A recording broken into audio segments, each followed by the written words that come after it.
Баршаңызға сәлем. Бүгін біз испанский чизкейк дайындайтын боламыз. Ол үшін бізге 540 грамм творожный сыр және 150 грамм қант керек болады. Мұнда мен арнайы өлшеп қойдым 150 грамм.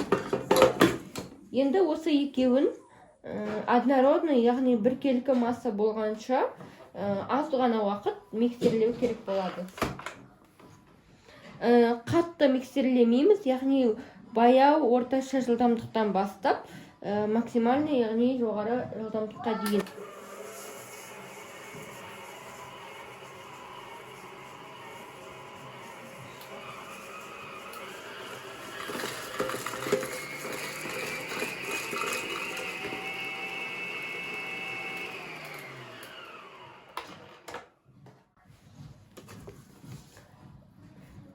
Бірден кез келген жағдайда творожный сырды миксерлейтін болсаңыздар, осылай орташа жылдамдықтан бастау керек болады.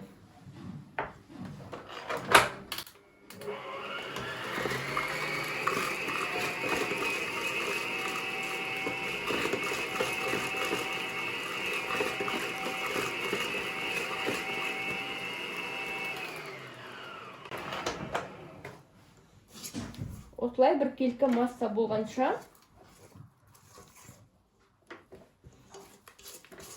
араластырып миксерлеп аламыз. Енді осыны миксерлеу барысында орташа жылдамдықта тұрады қазір. Мұнда бізде 5 жұмыртқа бар. Менде кішкентай болғандықтан 5 алдым. Егер үлкен жұмыртқа болатын болса, 4 алсаңыздар болады. Яғни жарты минут сайын бір жұмыртқадан қосып отырамыз.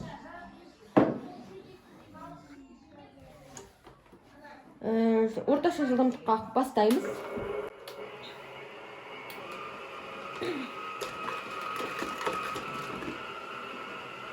Бір жұмыртқадан саламыз.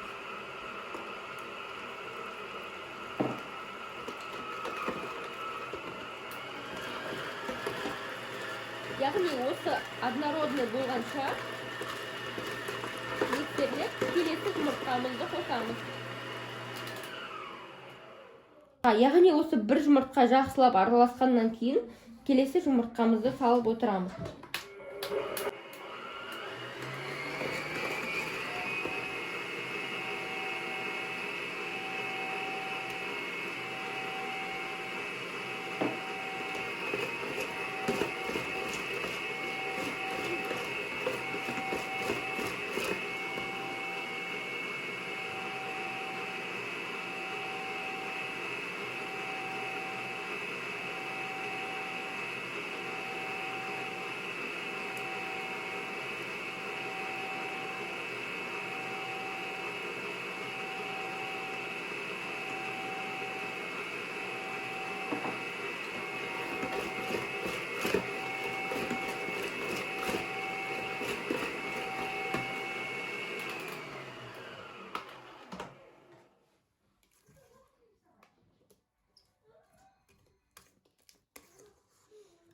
Араласпай қалған, қапталына жабысып қалған араластырып аламыз бірінші.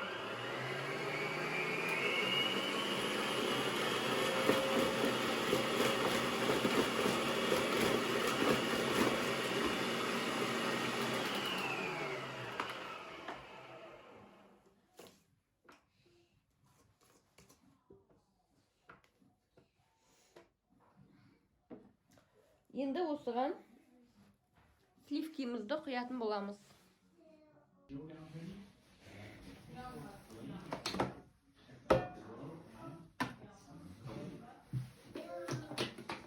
$340 грамм сливкиді құятын боламыз.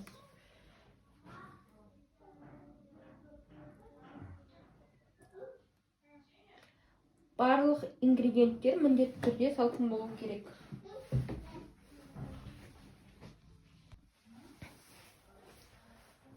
$340 грамм сливкимізді құйдық. Енді осыны миксерлеп бастаймыз.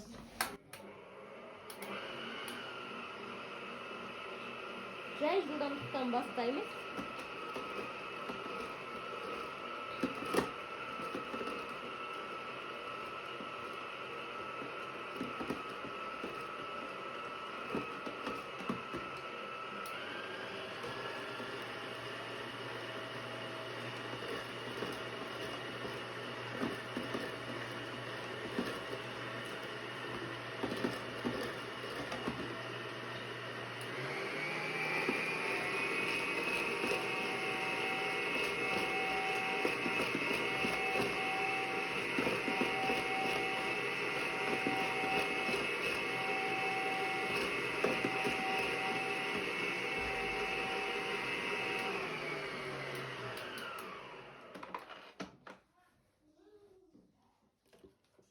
тағы да бір қапталын барлығын алып өтейік.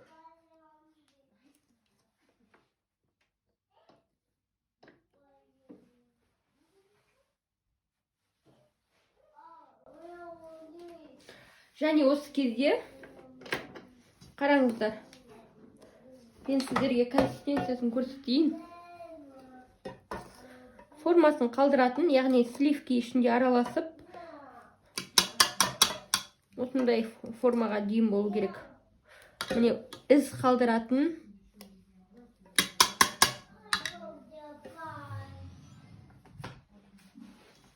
Енді осыған ванильный экстракт қосамыз. Менде Астикордікі, Гузмандікі да бар. Гузмандікі жақсы.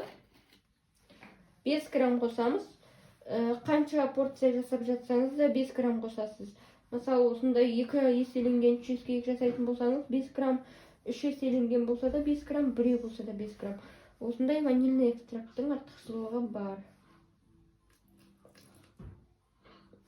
Міне 5 грамм қосамыз. Егер ванильный экстракт болмаса, ванилин, ванильный сахар пайдалансаңыздар болады. Бірақ мынау оригинал дәм береді. Чизкейкті өте дәмді қылады. Және 24 грамм кукурузный крахмал. Міндетті түрде жүгерінікін пайдалану керек. Жүгері крахмалы. Енді осыны біркелкі масса болғанша тағы бір миксерлеп аламыз.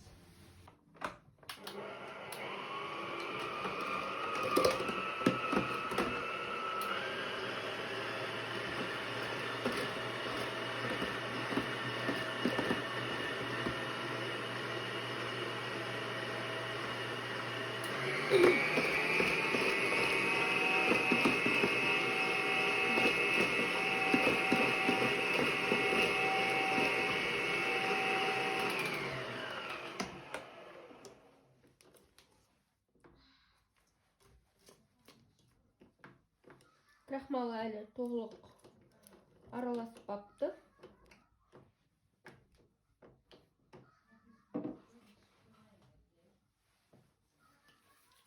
Қазір оны жақсылап араластырып алайық.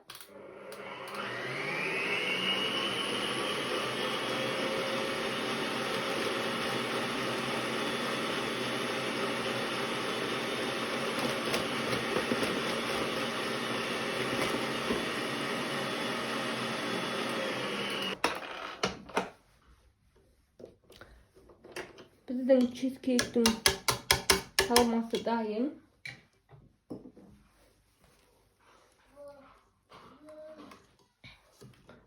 Яғни, міне осындай өзінің формасын сәл-сәл ұстайтын. Көрдіңіздер ма? Былайынан салған кезде кішкене формасын ұстап тұр. Өзінің формасын ұстайтын осындай болу керек. Формалауға кіріспейік. Менде осындай фольгамен оралтылған осындай форма. Пешімізді алдын ала 15-10 минут бұрын қыздырып қоямыз. Және фольгамен осылай астын ораймыз. Және пергаментпен міндетті түрде мына қатты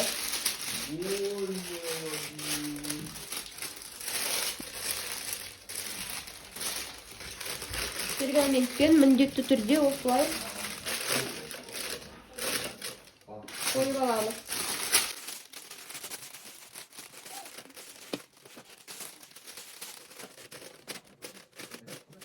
Осының ішіне енді чизкейкімізді саламыз.